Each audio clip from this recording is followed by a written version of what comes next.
In terms of Cuban doctors in Jamaica, let us be clear. The Cuban doctors in Jamaica have been incredibly helpful to us. Jamaica has a deficit in health personnel, primarily because many of our health personnel have migrated to other countries. We are, however, very careful not to exploit the Cuban doctors who are here. We ensure that they are treated within our labor laws and benefit like any other worker. So any characterization of the program by others certainly would not be applicable to Jamaica. We are ensuring that our program complies with all the international laws and standards to which we are a party to. All right, our next question will come from Tana Thomas from Nationwide News Network. Please stand. Thank you. Secretary Rubio, my question is, or questions, in relation to the matter of the Cuban Medical Corporation program as well.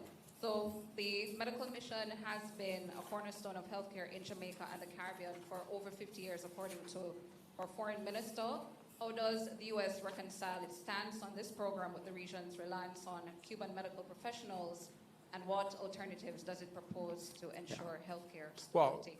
Well, I think the first thing is to separate medical from the labor issues that we are pointing to. Okay, this is not about doctors. This is not about the provision of medical assistance. We have no problem with medical assistance. We have no problem with doctors. We have a problem, and I'm not speaking about Jamaica. We've discussed this today about, following international labor standards and the like, but I'm just talking about this program in general, how it's operated around the world. And how it's operated around the world is that basically the doctors are not paid. In many other parts of the world, the doctors are not paid. You pay the Cuban government. The Cuban government decides how much of anything to give them. They take away their passports. They basically operate as forced labor in many places. Now, there are places that have better labor standards. Perhaps Jamaica is one of those, and that's fine. But I'm describing generally what the program has been. It has operated in that way in many parts of the world and placed these people in tremendous danger.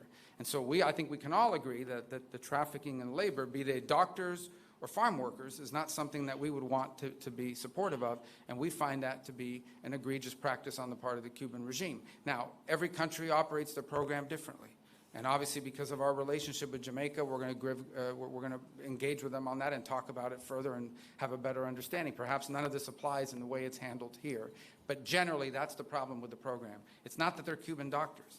It's that the regime does not pay these doctors, takes away their passports, and basically it is, in many ways, forced labor. And that we cannot be in support of. Again, not speaking about here in particular, but in general about the program.